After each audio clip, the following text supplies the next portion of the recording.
Hey everyone, I am Shannon Norris. I am a dyslexia advocate in the state of Alabama, and I'm going to spend just a few minutes talking to you about the learning differences in the cycle of failure.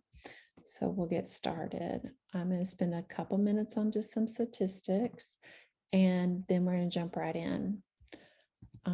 About four children with learning differences are about 4 times more likely to suffer from depression and suicidal thoughts, more so than their peer group. We are seeing the numbers in generalized peers go up quite significantly in the last few years, but so has the learning difference population gone up with that. As far as kids with dyslexia, about 40% will also be diagnosed with a generalized anxiety disorder before they leave elementary school, typically 5th or 6th grade. We are talking 12 to 13-year-old children. 30% of children will be identified as having a specific learning disability of reading or dyslexia and receive some type of intervention plan or 504. That leaves 70% of children / adolescents, adults to move on with their lives, struggling as they will struggle with many skill sets. Reading will be the primary one, but it's going to impact all their life skills, a lot of areas of life skills. 70% of the population of those with dyslexia never know they have a learning disability. So they go into jobs and they go into the community and they go into just generalized life skills, really struggling through life, not aware. So that is a big concern. So just to give you an idea, 1 in 5 students is dyslexic. That's 20% of the population. 1 in 8 have written expression disorders. 1 in 12 are ADD and or ADHD, although that's been defined a little differently recently. And then about 1 in 50 have autism. 40% of those that drop out of high school actually are dyslexic. Some other statistics are about suicide. Suicide is the second leading cause of death for people between 10 and 34. 25%, or excuse me, 25 states have suicide rates that have increased by more than 30%. And then 70% of our young people say they have witnessed bullying. It's quite large. I just put in here a few little messages that I had just to give everybody a little bit more perspective about why I talk about dyslexia so much, is because it is so misunderstood as what it is and what it is not. And people are, families and doctors and teachers and a lot of different groups are really misguided about what it is, what it's not, how we can help, how we don't help. So I find that this is very helpful. So in the first one, there's talking about a girl having a volleyball season and how her peers are making fun of her. And when she misses the ball, making comments like, oh, that was because of my dyslexia, teasing her, making fun of her, causing her to have a lot of emotional distress, which is going to impact her as a young teenager. Over here on the other side, we'll have a special education teacher who emailed this parent to say dyslexia is not a qualified for an IEP and is not a learning disorder. There's a lot of lingo that goes back and forth between schools and medical fields and parents, and a lot of the lingo doesn't ever match up. So although dyslexia doesn't qualify one for an IEP, specific learning disability of reading does, and that is what dyslexia is. So there's lots of lingo to learn, but just knowing that we're being misguided, and parents are often misguided by information that's not accurate. Another example would be coworkers talking together about their kids. She says she's seen me cry about this all the time, saying I'm proud of my daughter, she's learning all these things. And then the coworker says to them, dang, my kid could do that in pre-K. So you can kind of see that where the families are being impacted by this as well. A lot of anxiety for the parents and the family members of all the struggles that the kids are having. And then lastly, I have there a pediatrician who thinks the child needs to be tested for learning disabilities other than dyslexia. And she called the school and they told her that you cannot have a learning disability if you have an IQ, when in fact, that is the exact definition of the different kinds of learning disabilities that we do have presently, is that you do have to have a high IQ or average IQ compared to performance in order to qualify in most states. lastly, I'll put this here because I do deal with this quite a lot, how students come into districts with learning disabilities and end up leaving with emotional disturbances because we are not doing what we need to be doing for these kids with learning disabilities. So they are struggling. And then some comments that have been made in IEP meetings. I do a lot of IEP advocacy, just understanding kind of, as much as we are trying to work with these kids, try to get them what they need. That can look a lot of different ways for a lot of different kids, but it's constantly, in a lot of cases, is a lot of education. So they can't take AP classes because they have a learning disability. Absolutely not true. We don't have a spelling curriculum. We just do worksheets and weekly tests. That would be problematic for someone with dyslexia if they cannot have a curriculum to follow. We don't have time, money, or resources, which is never the right answer. And let's wait till third grade to test, never the right answer. Once again, I've never had a student with dyslexia before, and this was a 10-year experience special education case manager. So you can kind of see the difficulty here. So these are some perceptions about how from actual students and parents, how they feel about their experiences in life. They feel like they don't fit in anywhere. They feel fear of judgment. They feel like they're in complete isolation. These kinds of skills inundated, these negative thought processes inundated into the brain constantly does impact us, right? Does impact us. It actually changes our neurology. It changes things all the way to the cell level. So much wonderful research about how the neurobiology will change just with our negative thought processes. So this is huge. The struggle is real, as they say. We're being hurt emotionally, mentally, and spiritually. We are judged and self-shamed on a daily basis. That is huge. That is going to cause lots of problems with hormones being dated into the brain, changing the brain neurology, causing stress and anxiety, shutting down the brain, not allowing the brain really to learn the way it needs to. And this is just another example of a news feed on Facebook several years ago locally, and a person in the community decided that she felt like those afflicted with learning disabilities maybe need different jobs besides working for the news. Due to some grammar mistakes that they had posted in their story. A lot of people, of course, fired back, which I was very proud of. But her response was even more disturbing, which said, you wouldn't want someone with learning disabilities informing you on your medical matters. I don't want a person with those issues posting captions on news stories. It's very interesting that the public perception is of people with dyslexia and learning disabilities. It's very inaccurate and misguided. So I, just put that out there for information. This is what I posted back to her instead of a big old long text. So let's talk about the cycle of failure. So what is the cycle of failure? So it is a cycle of where we put ourselves in the attempt to perform any task, okay? And for our people and our kiddos with specific learning disabilities, learning difficulties, learning differences, we all start at the same trajectory. We always all start at motivation effort to attempt to do a task. And that starts real young, real early, kindergarten, pre-K. Like we go in the classroom, the teacher's giving us something new, we're super excited to learn it. So this starts super, super young, super, super early in life. And we are motivated, and we have an innate nature to want to put that effort forth and learn something. But what happens is right in this area right here where we get a trajectory of change. So we'll attempt the task.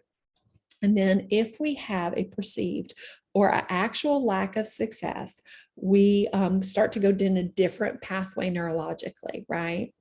Okay, so whether it is perceived failure or lack of success or failure, either one is going to be filed by the brain neurologically as the same. So we perceive ourselves as a failure, or we actually are fail the task. Both of those are filtered the same exact way neurologically. As we're learning something new. So we're going to get this negative feedback into the brain that's going to cause a lot of neurotransmitters and hormones to activate, and then insets frustration. So we get real frustrated at the fact that we cannot get this right. After frustration, we go into decreased self-efficacy. So we start to feel as if we're not going to be able to ever do it. We're not capable. Maybe we're not equipped with that kind of skill set, right? This is the thought process of, especially with our kids with dyslexia and other learning differences as well, is they start to feel they're not as smart as their peers, that they're stupid, or they've been told they're stupid. And that's where they start to get down into this whole mode of, starting to really not feel that they're capable.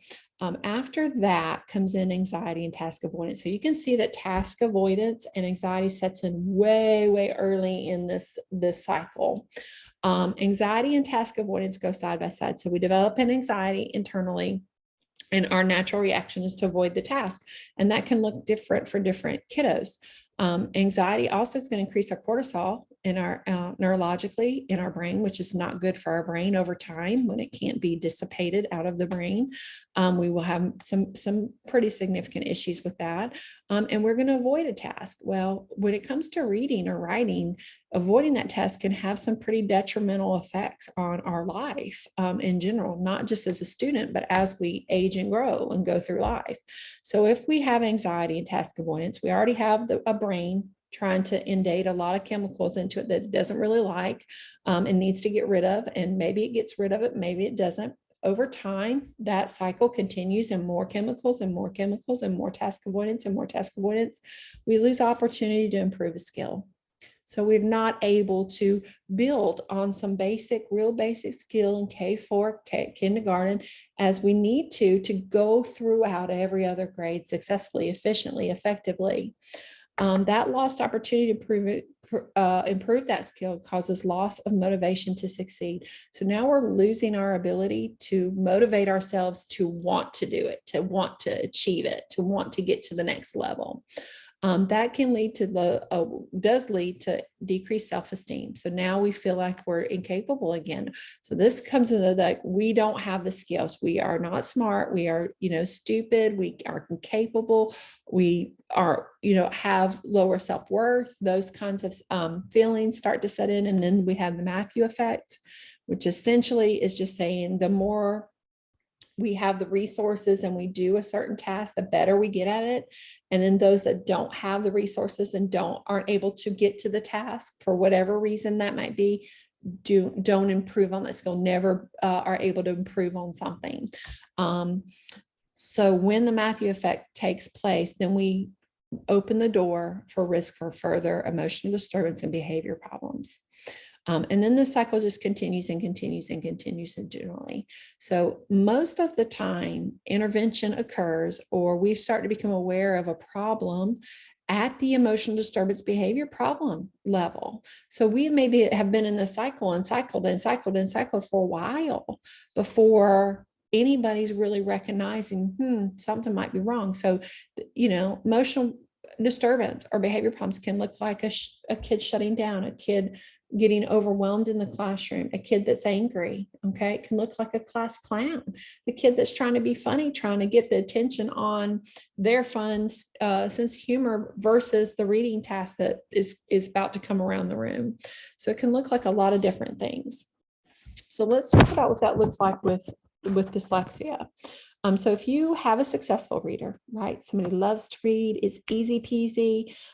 They get motivated, they get confident, they want to try to read more things that are more challenging, and they accept more tasks, they accept more complexity, and then what happens? Their skills and knowledge increase, and they're doing inferencing, and they're building their vocabulary, and they're able to do massive problem solving skills when it comes to reading. They want to know what the next chapter is. They come back with the chapter book fully read when they were only supposed to read 2 chapters, right? They're doing an excellent job.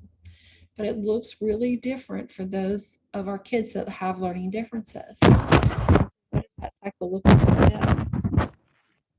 So you have a struggling reader, okay? Either early in life they struggle, or we've got a reader, maybe it's read for a little while, but has not had effective intervention. It's not been recognized that they need something different, okay? What's going to happen is they're going to learn to avoid the task.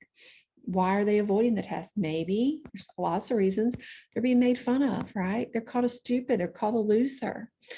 I had a kid last week that had an AR party, and he had 0 AR points, and his teacher let him go to the party, try to do the right thing. And 2 of his little buddies were like, you don't belong here. You're not supposed to be in here. You don't have the points to be in here. It's not, you don't need to be at the pizza party. Okay, so what does that cause? Loss of self-esteem and motivation to even want to read and do any of those tasks in the school environment. And as we avoid the task more and more, what happens? That gap gets bigger and bigger and bigger. And the longer we keep these kids in the cycle, it gets bigger and bigger and bigger. And sometimes it's so big, we can't get control of it because it's gotten so wide. Okay. We get decreased self-efficacy, learned helplessness, anxiety, depression. Keeping in mind that every experience, good or bad, it actually gets classified neurologically in the brain for future access to build on it. Whether it's a negative experience or a positive experience, it's going to be classified, right? To recalling it, to build on our knowledge and emotional maturity. What if that experience is always negative? What are we recalling? We're recalling a negative experience every time we try to do that task again and again to just get further and further to the behavior. The other thing to keep in mind is that this failure cycle will generalize. Okay, it's going to generalize into homework. It's going to generalize into test taking. It's going to enter into like disengaging from our peers, because our peers likely in a lot of cases are not understanding what's happening and calling us names and isolating us and not want us to be part of their little group. This causes social, emotional behavior problems to even get worse and worse. They don't feel like they fit in anywhere.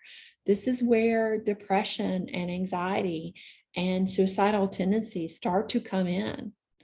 Then we'll have negative memories. We want to know about negative memories. So we have these negative memories from the task that cause the brain to process the experience actually as painful, discomfort, dangerous, or emotional distress, and leads to more social and academic difficulties. It trains the brain to avoid, disengage, or process the skill as a threat. And what happens when we do that? We go into fight or flight. We completely shut down, or we fight back against whoever's making us do this. Could be a peer, could be a teacher, could be a parent, right? We're not going to actively engage in something that the brain feels is dangerous, because it's going to go into protection. It will always go into protection because that's what it's there to do. If we can't be efficient and effective and do what we need to do, the brain's going to protect us at all costs. Over time, this will lead to anxiety, depression. I've had kids with diagnosed post-traumatic stress disorder from dyslexia, just from dyslexia, and other emotional responses that can occur. Anxiety also increases cortisol, or stress hormone in our brain. And when our brain can't dissipate that stress hormone out, and it builds up and it builds up and it builds up, there are neurobiological changes that occur. There are changes that can occur all the way to the cell level when stress and anxiety is that high and remains that high chronically for a long amount of time. So when trauma is unresolved, positive and effective emotional responses cannot occur. Right? We're reactive. We are in defense mechanism. We are in the trauma. And if we're asked to relive that trauma day after day after day, imagine where these kids are when they come to you, parents and teachers. It's just unbelievable. And even mild levels of anxiety can profoundly disrupt this learning process. So what I want to kind of end with here is the understanding that we've got to break this cycle of failure at all costs as early as possible. We need to be looking for signs of frustration, anxiety on the early phases of the cycle, because when we allow ourselves to wait to emotional disturbance and behavior problems, a lot of the times it is so much harder to get away from that and get back to an efficient brain. It can be very difficult. Frustration and anxiety, keeping in mind, most kids that statistically with dyslexia, if they're not diagnosed and intervened with by 3rd or 4th grade, about 60% of them will never catch up on that skill set. They'll never catch up on that. So it's very, very important to catch this as early as possible for the most optimal outcome. And we can help everyone, even those at the emotional behavior problem level. I have ninth graders that come to me that have never been diagnosed. I have college students that are being tested. So there are lots and lots of things we can do to help everybody. But the earlier we can recognize this and intervene with this, we can break the cycle and we can have wonderful opportunities to allow these kids to be all that they can be. Thank you for listening, and I hope you enjoy the rest of your class.